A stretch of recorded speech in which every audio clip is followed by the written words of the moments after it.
It has been a minute since the Cardinals and the Rangers last saw each other on the field of play in Arlington. You may remember how that series ended.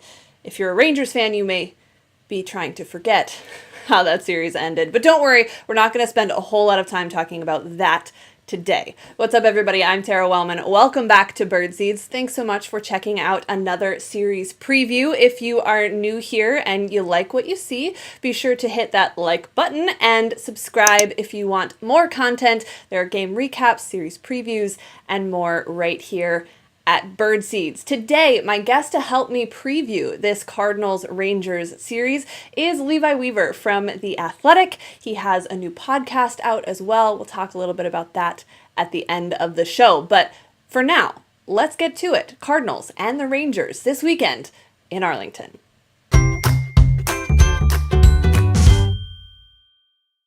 Levi, thanks so much for joining me this morning.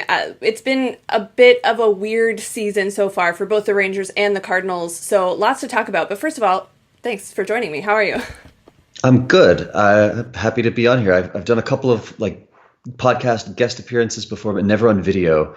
And so now I'm going to be extremely every time I take a drink of coffee, I'm going to try to be off screen or something. Don't worry, I have mine as well. So. Oh, good. Well, cheers. Cheers to you. Yeah.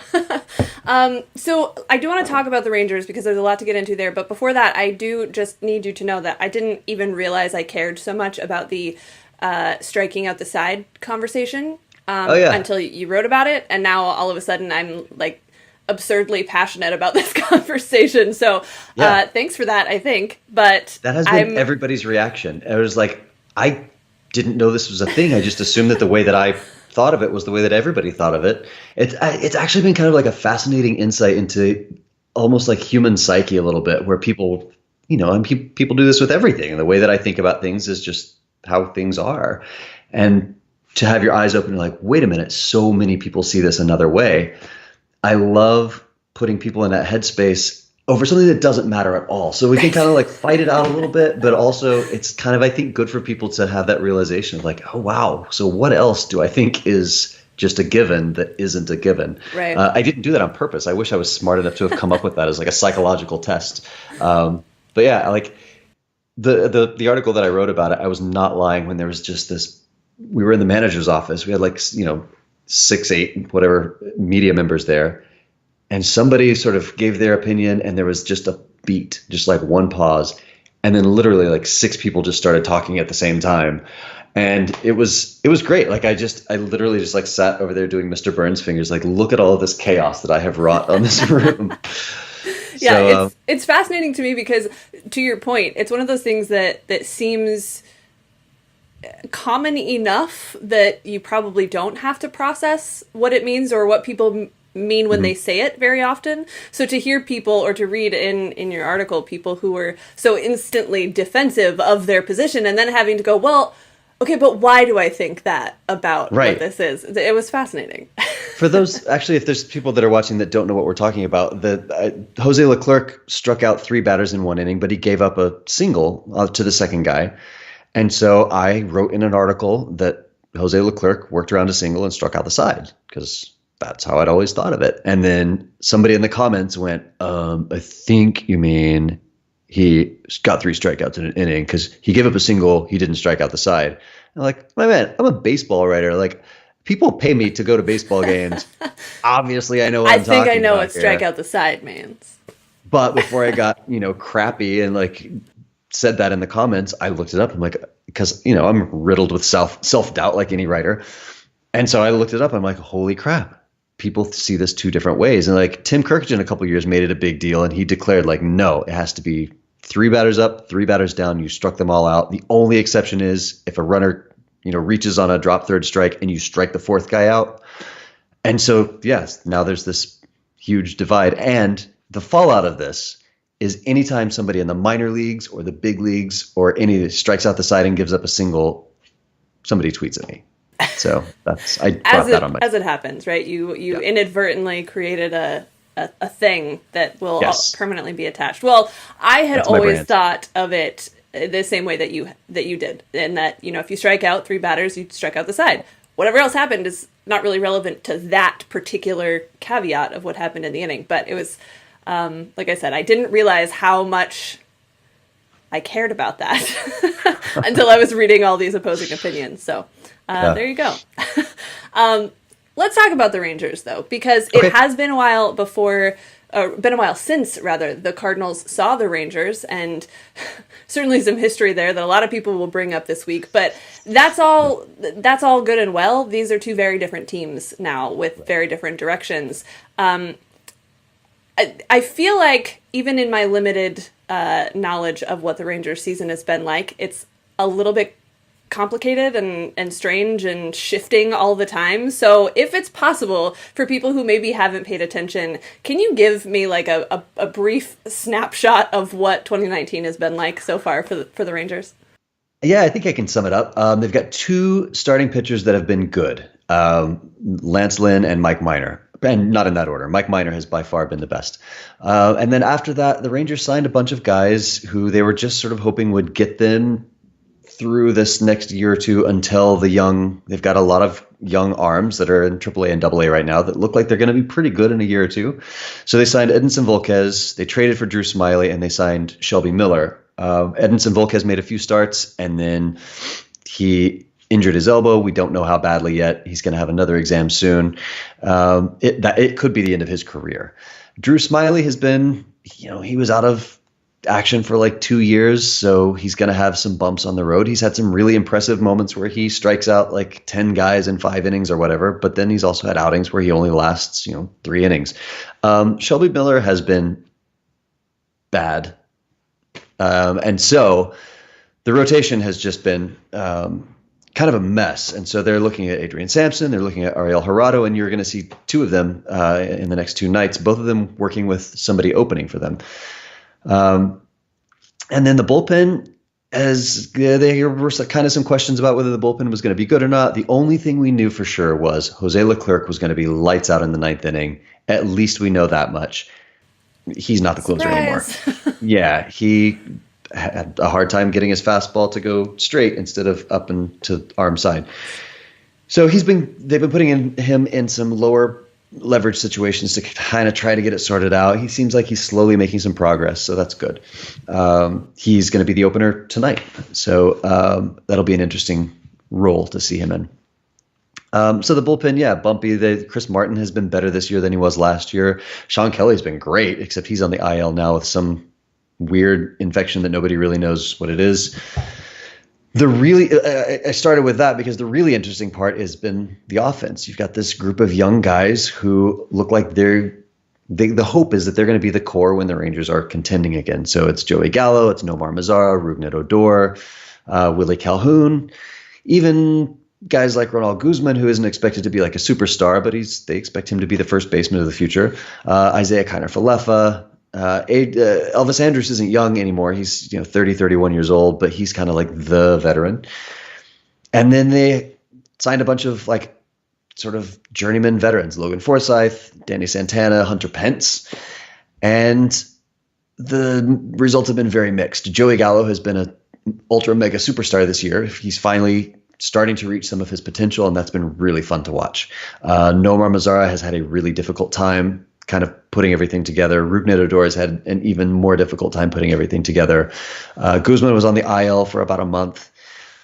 Kiner-Falefa is still learning how to be a catcher, and so I think that's got some wear and tear on his body and probably makes it more difficult for him to succeed at the plate. So it's been very just all over the place with the offense. The last 2 days, all of the guys that I said have been struggling killed it. They scored 19 runs against Kansas City yesterday. So hopefully for them, they're putting it together. And then Willie Calhoun got called up when Andrus went on the IL. So the injuries have also been a mess.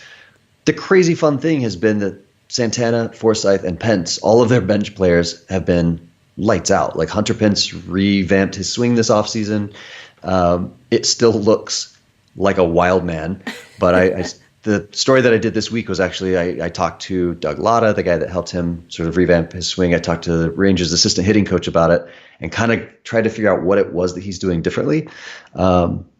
And it's been really fun to watch those guys. Logan Forsythe, I think, is hitting like 350 or something. Danny Santana has cooled off a little recently, but he has also been one of the more productive guys. So, yeah, very confusing. They were expected to be very bad. They were expected to be the last place team. And there for a while, they were like right at 500. I think 34 games into the season, they were at 500. So, yeah, there's your quick. I tried to make it brief, and it wasn't that brief. Rundown of the Rangers. Well, I didn't really figure it would be because there's been a lot going on. A lot of moving pieces. Yeah. For anyone who really likes that sort of breakdown of a swing kind of content, make sure you read that piece on Hunter Pence because it was fascinating, and it is interesting because, as you pointed out, it doesn't really look that different unless you really, really try to pay close attention to the tiny little moving parts. But that's baseball, right? Sometimes it's something that doesn't even look that different. It's just something that feels different, and that's all the change that they need. I was actually talking to a minor leaguer yesterday about, he had made a comment. He's a guy that's got a bunch of power, doesn't really hit for average, that sort of thing. He was trying to work on that this season, and his comment was, I want to learn how to hit. Well, I asked him, okay, what does that mean, though? What is that process for you? Because it's easy to say that, I want to learn how to hit, but what is that process on a daily basis? What are you looking for? How are you trying to change things? And similar to the striking out the side question, I don't know that he's been asked that a whole lot because he had to kind of take a step back and think, okay, well, how do I explain what it is that I'm trying to do? And I find that to be the most interesting, but the most difficult thing to write or to explain with baseball is because so much of what happens is so hard to explain. Yeah. Well, and Pence too, like the reason that I had to talk to Doug Latta and had to talk to Calix Crab was like, Pence would say things like, oh, it's way different. I'm using a completely different leg and a completely different arm, and it's short to and long through, and it's just revolutionized my swing. And I'm like, none of that makes any sense to me. I don't know. What is my first question was like, okay, so short to the zone, like the strike zone, long through, how do you do that without slowing up your bat speed? Like you want your bat speed to still be fast. So how do you get there faster but then stay there longer? That seems to be a bit of a paradox to me. Come to find out, I was way off. It's more about, when you're swinging. So when I was in high school, we had a coach that, let me see if I can stand up and do this actually. We had a coach who gave me the worst advice. I think I can see myself. Yeah. So he would have us take our, elbow up first of all. And then when we swung, he wanted it to be a compact swing, which is fine. But we were like chopping down at the ball almost. So he would have us going like that. And what Hunter Pence was saying is that like, and Crab as well, is when you're doing that, your bat path is going through like this. But the ball, because it's coming from the pitcher's mound, it's always, obviously breaking balls are going to have more of a slant, fastballs are going to look straighter, but it's still coming down a little bit. So if you want that contact, and I'm just explaining launch angle basically, so there are going to be people that are like, duh, just fast forward to the next 60 seconds. If you're swinging like this, you better hit it exactly right and get a lot of backspin to get it to go far. Otherwise, you're going to either miss or you're going to hit it into the ground. So if you keep the swing kind of going slightly up, then you're going to be in the zone for longer instead of passing through the zone, the zone of the pitch doing this. Instead of passing through it and missing, you're going to be coming like this. So if you're a little bit late on a fastball, you're still in that zone. And if you're a little ahead on a breaking ball, you're still, in that zone. And it's not like an uppercut swing, but you want to keep your hands above. He was talking about, Crabbe was talking about like your wrist moving like this. So when you're going fast, keep these parallel, by the way, elbow not up, keep these parallel. When you're going fast, there's a lot more to it than this because you're having to like cock up your core. See, it's even hard for me to explain. I've written a story about it. Then you're like, as you spin that wrist, that provides a little backspin and your hands are above the barrel of the bat. But Lotta was saying that you don't worry about the barrel of the bat. The barrel takes care of itself. You worry about what your hands are doing. Your hands will get the bat in the position. And any like hitting instructors that are watching this are going to be like, you did that way wrong. Well, I'm a writer. I'm just doing my best. Lay off. Your job's just to explain it, not to do it, right? Yeah, exactly. To the average fan. I am a dilettante at best. I know that. But it was really fascinating to me, like you're saying, because, when Hunter Pence is just like, he's a big feel guy. He's like, it just feels right. I got it to feel right. I know how to do the swing when it feels right. I'm like, that doesn't help me at all. I don't know what it feels like to be inside your body. So, right.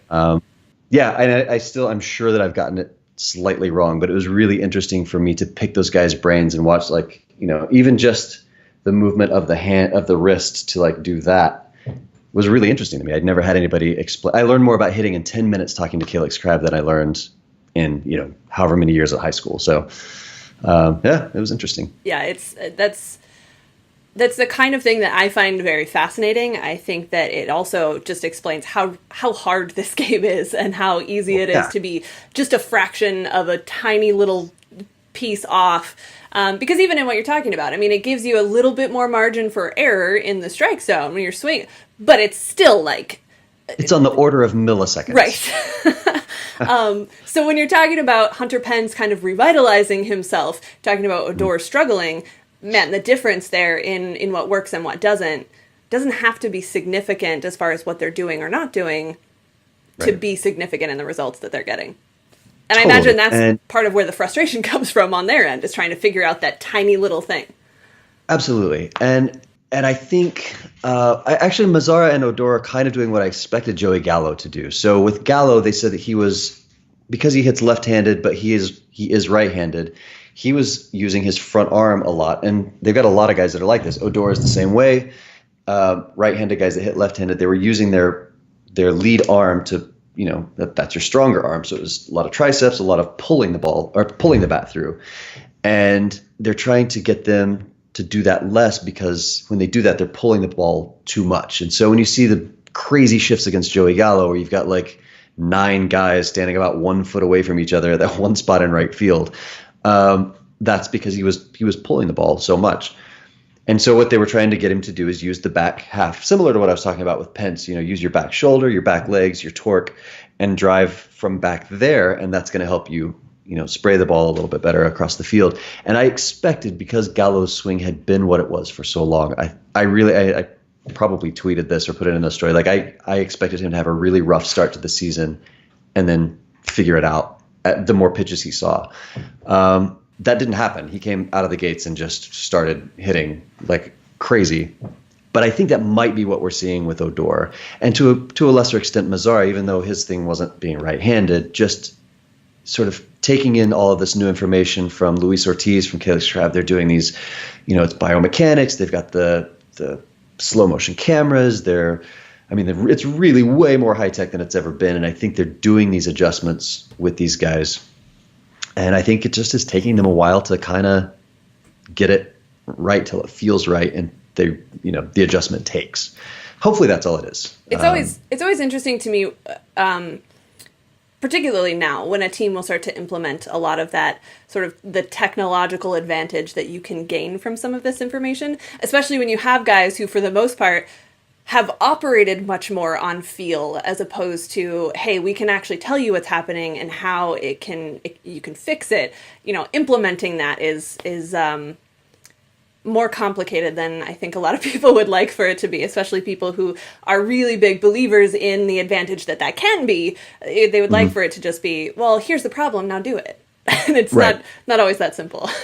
Yeah, and it's communication on 2 levels. It's communication first on explaining how these things work, explaining the technical aspect of it. Here's your, it's your rhomboid muscle here, and it's your scapular muscle, and like here's, when this fires, we can see the movement here. That explanation to somebody who is a baseball player. They're not a scientist. They're not possibly even not that curious about how the body works. They just want to go play ball, man, and be good at it. Yeah. Explaining that in an interesting way where it takes is one level of communication. And I think there's a whole second level of communication, which is explaining why you should care. Why should you believe me and start doing this? What results are you going to see? Hey, if you struggle for a while, that doesn't mean that what I'm telling you is wrong. It just means that it's taking a while to get through that. And that, I think, more than anything, has been what the new coaching staff has excelled at. Chris Woodward has been an excellent communicator with the guys. Luis Ortiz, excellent communicator. I mean, Calix, I told you, taught me more about hitting in 10 minutes than I'd learned in my whole life. They're very good communicators, and the players have very much bought in. Like, hey, we believe that this research is... And I think the younger guys, they grew up in world where if you want to know something, I've got 2 kids, and if I don't get to say I don't know to a question anymore, can you Google we'll it? find it. Yeah, we can know anything, so just figure it out, Dad. Yeah. These guys have grown up kind of in that world, and so there's less resistance, I think, to that now than there was guys like, I'll be 40 this year, guys my age and older who grew up kind of having to be okay with not knowing sometimes, and maybe having a little bit of suspicion of people who said that they could know. Like, I get it, but your science says this and this science says that, so I don't really know who to believe. I'm going to do what works for me. It is more like as the information gets better, and as the younger generations come up with the belief that, like, no, more research is better, smarter is better, let's figure this out, I think the resistance to that will be less and less, and it'll be easier to get people to buy into that. Yeah, getting that buy-in is so important. I remember last year, Matt Carpenter was just brutal for the first 6 weeks of the season. And he's been very much, he hates the shift. He doesn't want to know analytics. He's just wants to get in the cage and swing. And that's just how he does. But the Cardinals he went to the analytics team for the Cardinals and was like, okay, fine, what's happening? and in that instance, they were able to tell him, look, everything's fine. You're still doing everything you've done that's made you good. It's just not working right now. So just do what you do and you'll be fine. And sure enough, he was. Now, he's struggling in similar ways this year. I'm not sure if he's had that conversation with the analytics department yet or not, but it's getting that buy-in is certainly important. It is on the pitching side as well. We're seeing a lot more of that in not only the way guys are used, the way bullpens are used, but in kind of how you can kind of create a role for yourself or for your skill set in a certain way. You mentioned the openers that will be used this weekend. A lot of people have very strong opinions about that as well. I know that Mike Schilt has been asked about it for the Cardinals. Doesn't seem interested at all. Although they do have an interesting mix of arms that could make that very effective were he to try it. But I don't really expect to see that, at least not this season, from him. What is it, do you think, with this Rangers staff, the coaching staff in particular, that is able to try something like this and get that buy-in from some of these pitchers in different roles than they've been in before? Some of it is just that the coaching staff is really good at communication. I had heard good things about Chris Woodward before he was hired, but after he was hired and I got a chance to talk to the guy, there's just no pretense whatsoever. And that having no pretense can go one of two ways. It can be the Ned Yost, no pretense, where I'll just say whatever's on my mind and screw you and get out of my office if you don't agree.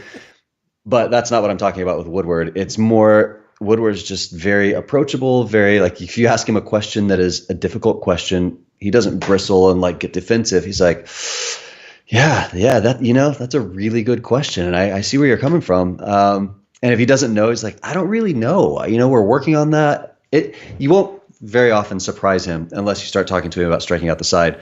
But he's not surprised by the question. He's there. But if he doesn't have the answer, a lot of times he's like, yeah, I just don't know yet. I'm still figuring it out. And I think that vulnerability, which is not a word you really hear a whole lot with professional athletes and their coaches, but that vulnerability to admit when he doesn't know, to admit when he's trying something to see how it works, that kind of communication and just honesty with the players. The players don't wonder what he's thinking. There's no yeah, he's saying this, but it feels like maybe he's headed for this conclusion.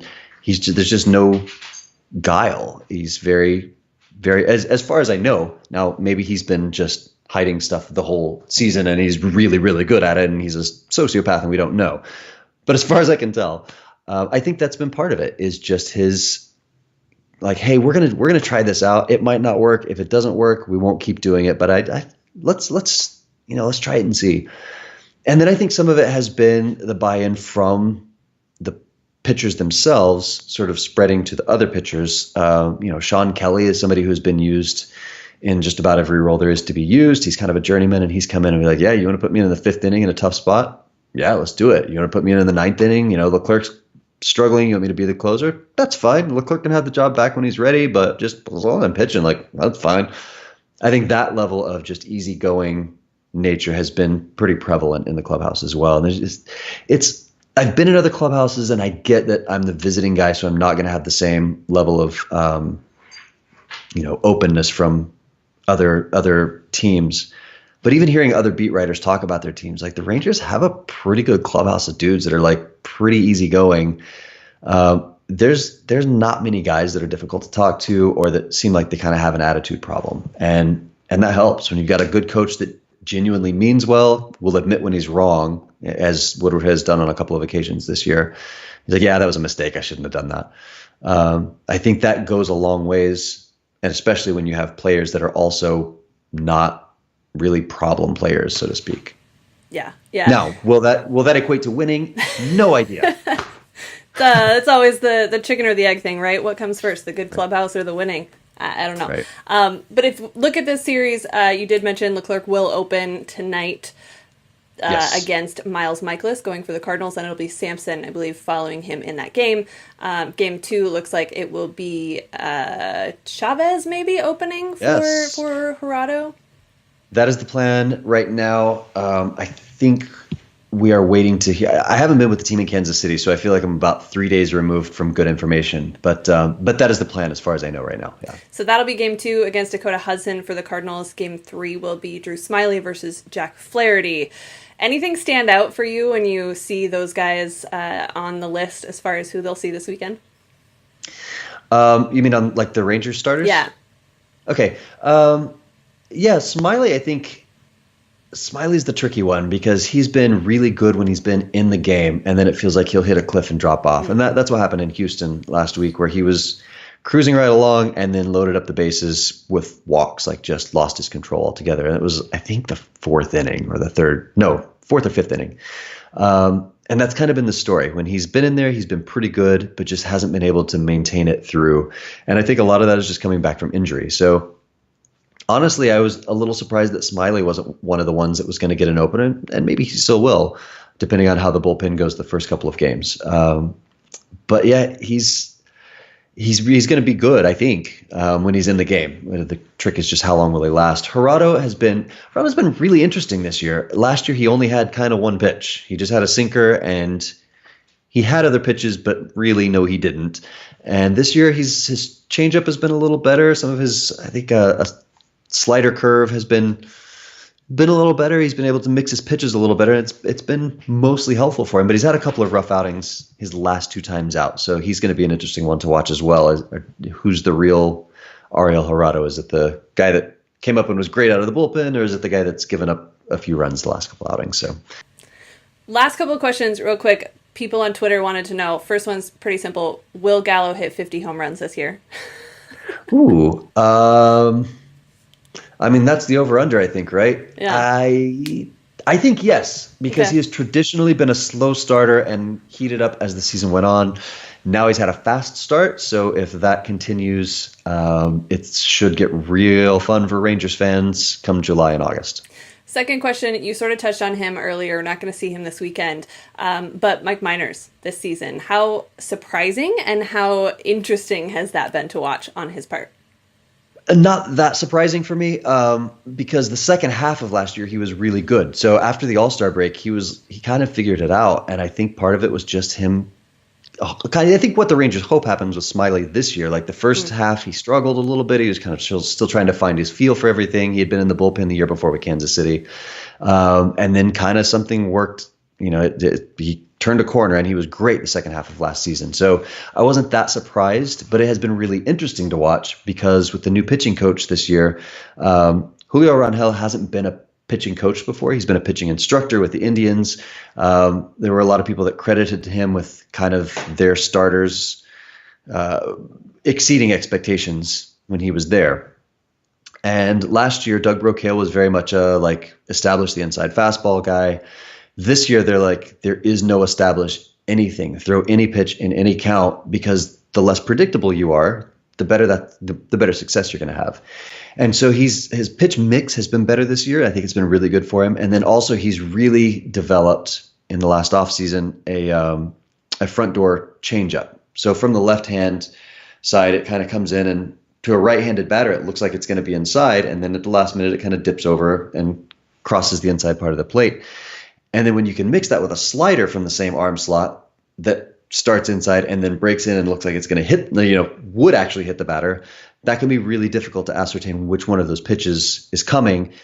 And then kind of once they start to figure that out, then he's like, well, then I can take the changeup and start it in the middle of the plate and go outside and get some swing and miss. And so that's been really effective for him this year. And as long as he's able to execute those pitches, then that's great. Then his fastball, which isn't an overwhelming fastball, but has a good spin rate, it stays up. Then that becomes way more like it looks faster because you've been seeing these, this curveball, the slider, and the changeup all game, and then all of a sudden here comes a fastball, and you think you can hit it, and it jumps over your bat. So it's been really interesting to watch that happen for him. Well, it sounds like even with all of the moving parts, it's been an interesting team to write about I Everyone can find you at The Athletic, but you also have a new podcast. Do you want to give it a quick plug? I do, yeah. It's Tuesdays and Fridays. It's also behind the paywall on The Athletic, but we wanted to sort of increase the value of a subscription. So it's myself and Emily Jones, who is the sideline reporter for the Rangers, who you may recognize Emily from getting Powerade dumped on her or near her after Rangers games. And it's great. And neither of us have hosted a podcast before, so we have no idea what we're doing. It's pretty, we're finding our voice really still. So you can get it on the ground level and kind of go, I remember when they were talking about cooking disasters, which is what is on today's show, cooking disasters. There you go. A little tease for the show. Well, Levi, thanks so much for your time this morning, and looking forward to the series this weekend. Thanks. Appreciate you having me. Well, Shelby Miller looks to be bullpen bound, at least for now, so maybe keep an eye out for him pitching in relief this weekend in a spot that makes sense for a struggling starter to try to gain some footing, which is kind of every inning against the St. Louis Cardinals these days. But as luck would have it, the Cardinals will also miss the second best Rangers starter this season. That is, of course, familiar face Lance Lynn, who I'm sure has been a delight in Texas. Now, the Cardinals could use a little bit more luck as they are coming off of a 3-11 stretch. As for the Rangers, they did put up huge double-digit numbers in Kansas City yesterday, but it's been a bit of a struggle up and down, like Levi said, for them as of late as well. They have, however, been much better at home, so perhaps that cancels out the good luck of not facing their top two starters. We shall see. Make sure you give Levi a follow on Twitter if you're a subscriber to The Athletic. Check out his work there if you want more information about the Rangers. Follow me on Twitter, follow Birds on the Black, subscribe to this channel. You know the drill. That's all I've got. I'll see you next time.